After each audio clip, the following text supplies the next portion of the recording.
Bienvenue dans notre village virtuel où chaque entrepreneur est un artiste qui colore le monde à sa manière. À ta couleur, c'est le rendez-vous où on jase de storytelling puis de personal branding, mais avec une twist. On le fait au service des petites entreprises locales. Ici, on célèbre l'unicité. Chaque entrepreneur que je reçois a réussi à enflammer les réseaux sociaux avec son histoire puis sa personnalité unique en son genre. On va décortiquer comment ils ont réussi à tisser des liens solides avec leur communauté, à créer un impact majeur puis à forger une marque qui leur colle à la peau. Que tu sois à la tête d'une petite entreprise locale ou que tu sois un solopreneur, ici c'est ta nouvelle maison puis il y a une place pour toi dans notre village. En solo ou entre voisins, la porte s'ouvrira à des invités ou même à des figures locales qui ont réussi à faire de leur entreprise ou de leur petit coin de pays le nouveau point de rendez-vous de la communauté. Alors rentre, fais comme chez toi et laisse-toi inspirer. Salut à toi, bienvenue dans À ta couleur pour un épisode solo. Je te dirais que je suis dans un petit sprint d'avant-vacances présentement, puis je voulais pas quitter pour mes vacances sans enregistrer cet épisode-ci où j'ai envie de déconstruire certains mythes persistants sur le storytelling, surtout pour toi si tu es un entrepreneur qui hésite encore à intégrer cette puissante approche dans tes communications. J'ai ressorti 6 fausses croyances qui m'est déjà arrivé, moi personnellement, d'entendre. Peut-être que toi aussi, tu les as déjà entendues, ou peut-être que tu entretiens justement certaines d'entre elles. Dans tous les cas, je suis là pour te donner leur giste à partir de mon expérience. Donc, on débute ça vite de même. C'est un petit épisode solo rapido, je te dirais, express, vraiment là, avant de tomber dans mes vacances. Fait que je commence ça tout de suite. Mythe numéro 1. Le storytelling fonctionne juste pour les grandes entreprises, pas pour les petites entreprises comme la mienne. Ça, là, c'est absolument faux. Puis je l'ai mis en premier parce que c'est un mythe que j'entends souvent, moi, qui est quand même niché dans les petites entreprises locales, les solopreneurs. Donc, c'est quelque chose qui m'est arrivé d'entendre. Puis des fois, je te dirais que les gens voient ça plus gros que ça l'est réellement, le storytelling, comme si c'était juste réservé aux big entreprises qui ont des gros budgets pour créer des campagnes publicitaires.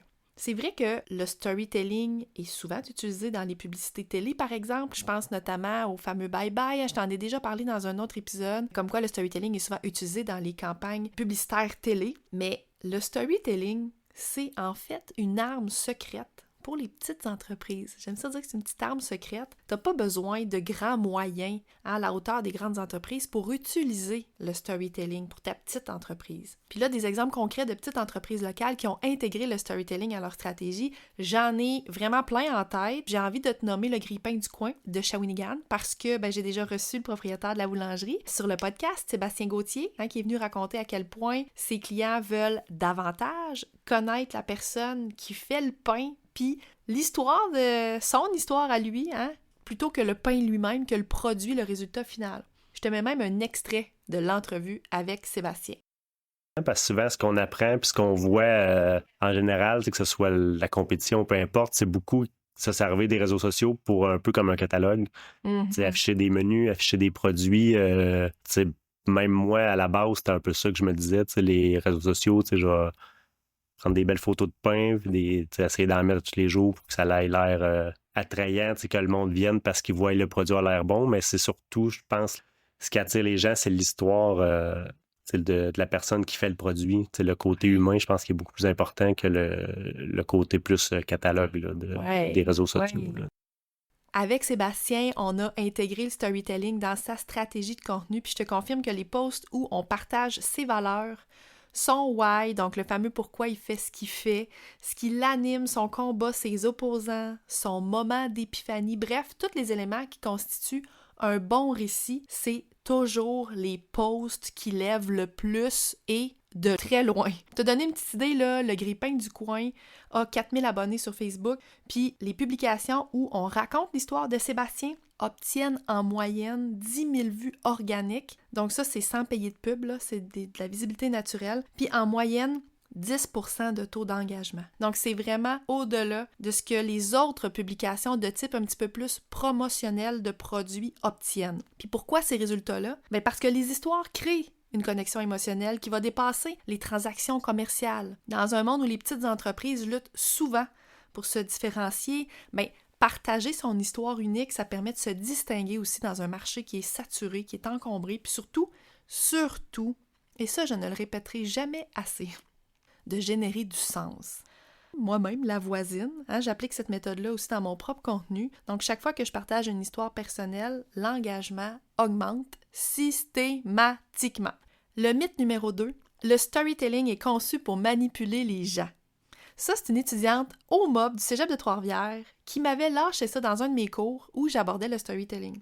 Elle était persuadée que de se servir des données scientifiques du fonctionnement du cerveau humain pour mieux communiquer son message, c'était en soi de la manipulation. À ça, je réponds, c'est pas l'outil en soi le problème, c'est l'intention de la personne qui utilise le storytelling derrière qui compte. Si t'es pas une personne manipulatrice, si t'es pas une personne malveillante, ton storytelling va pas l'être non plus. Le storytelling, c'est de partager authentiquement qui tu es, ce que tu fais, puis pourquoi tu le fais, en connectant émotionnellement avec ton audience. Puis là, j'aurais envie de faire une analogie avec les armes à feu. Parce que, tout comme les armes à feu, le storytelling, c'est un outil. Donc, les armes à feu peuvent être utilisées pour se défendre ou pour causer du tort, selon l'intention de la personne qui l'utilise, l'arme à feu. La même affaire avec le storytelling. Ça peut être employé pour inspirer, pour éduquer, pour connecter, mais ça peut aussi être utilisé de manière manipulatrice pour tromper ou pour induire en erreur. Dans les deux cas, c'est pas l'outil lui-même qui est bon ou qui est mauvais, mais c'est plutôt la manière dont il est utilisé par les personnes. Mythe numéro 3, ma clientèle n'est intéressée que par des faits et des chiffres. Là, bien que les données chiffrées, c'est important, c'est pas ce qui va créer le plus de liens émotionnels avec ton audience. On s'entend? Les consommateurs d'aujourd'hui, ils recherchent une connexion qui est beaucoup plus profonde avec les marques, qu'ils soutiennent. Ils veulent comprendre non seulement ce que tu fais, mais, comme je l'ai déjà dit, pourquoi tu le fais, puis comment t'impacte le monde autour de toi. Puis les histoires, elles permettent de contextualiser les faits puis les chiffres en leur donnant plus de poids puis plus de sens. C'est vraiment elles qui vont rendre des informations non seulement plus digestes, mais aussi plus mémorables.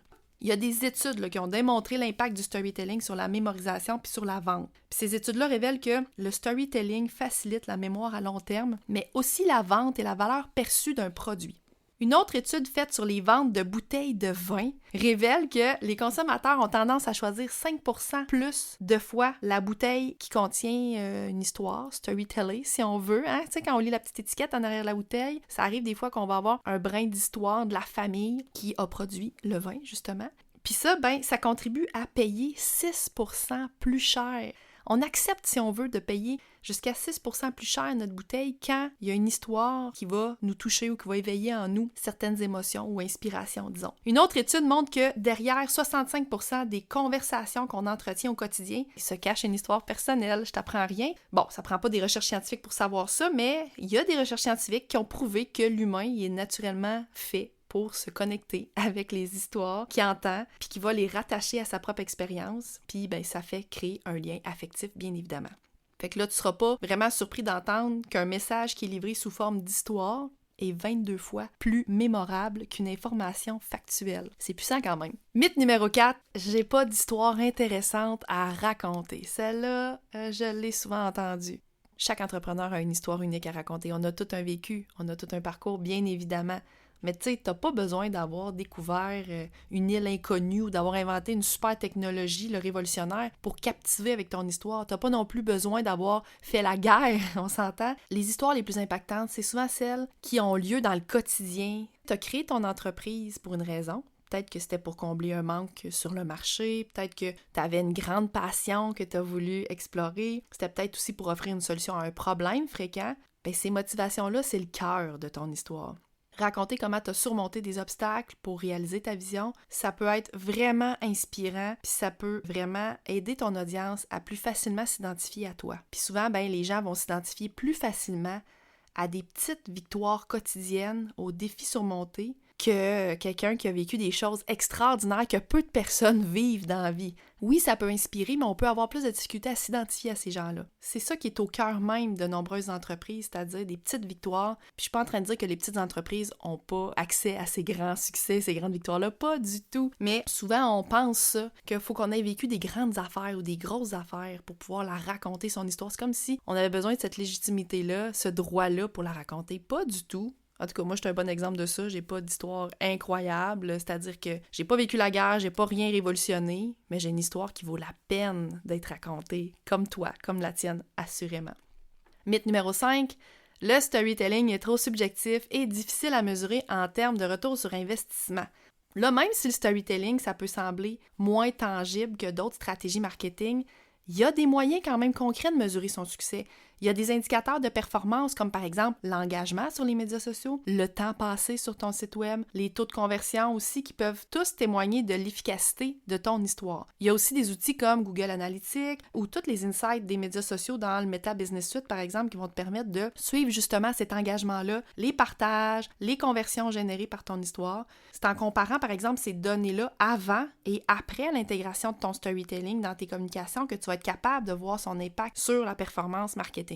Mythe numéro 6. J'ai peur que mon histoire personnelle ne soit pas assez professionnelle pour présenter mon entreprise. Et là, dans notre ère numérique, saturée de contenu, la distinction entre le banal et l'authentique, ça n'a jamais été autant crucial qu'en 2024. On est inondé de publicités génériques, de messages promos qui se ressemblent tous. Partager ton contenu, tes luttes, tes succès, ça montre que derrière ton entreprise, il y a vraiment une personne réelle. Aujourd'hui, les consommateurs veulent savoir c'est qui qu'ils soutiennent. Donc, une histoire personnelle, ça diminue pas ton professionnalisme. Au contraire, ça montre ton humanité, puis ça peut aussi contribuer à renforcer la confiance dans ta marque. Puis c'est cette humanité-là qui va transformer un client potentiel en un client qui est plus fidèle et engagé. Puis quand tu es transparent avec ton histoire, ben t'invites tes clients à rentrer dans ton monde. Puis ça crée une proximité qui est très précieuse. Ça établit pas juste un rapport de client à entreprise, mais ça invite à une véritable relation interpersonnelle. Donc voilà ce qui complète les 6 fausses croyances entourant le storytelling que je voulais te partager. J'aimerais ça que tu te rappelles que chaque entrepreneur a une histoire unique qui mérite d'être racontée, que tu vends pas juste un produit ou un service, mais que tu invites tes clients à faire partie de vraiment quelque chose de plus grand. Ose raconter ton histoire, ose montrer ton humanité puis ta vulnérabilité, puis en le faisant, c'est là que tu vas constater que tes clients, ils cherchent pas juste des solutions à des problèmes, ils cherchent aussi à soutenir des personnes en qui ils peuvent croire et en qui ils peuvent avoir confiance. Je serais curieuse de savoir si toi, t'avais une de ces fausses croyances-là au départ. Partage-moi ça en stories si ça t'intéresse, tag La Voisine Pro, ça va me faire vraiment plaisir d'échanger avec toi là-dessus. Même si je suis en vacances, je vais prendre le temps d'échanger parce que je trouve ça précieux puis enrichissant d'ouvrir la discussion avec toi. Je te remercie de m'avoir écouté. On se dit à dans 2 semaines où je reçois Audrey Martel, la copropriétaire de la librairie L'Exèdre de Trois-Rivières. Puis je te dirais de t'abonner au podcast, pas rien manquer. Salut, salut! J'espère que tu repars avec de nouvelles idées pour colorer ta propre histoire et pour connecter avec ta communauté. Continue à te démarquer, à créer des liens en apportant ta touche perso. Puis d'ici là, si tu as apprécié notre moment ensemble aujourd'hui, ça serait génial si tu pouvais laisser un avis sur le podcast. C'est comme un petit signe de la main quand on se croise dans notre village virtuel. Ça me réchauffe le cœur puis ça me donne une meilleure idée de ce qui t'intéresse vraiment. N'hésite pas non plus à partager cet épisode-là avec tes amis ou sur les réseaux sociaux. Puis si tu veux continuer la discussion, utilise le tag La Voisine Pro sur Instagram. Ça va me faire vraiment plaisir d'échanger avec toi. On se retrouve très bientôt pour une nouvelle discussion entre voisins.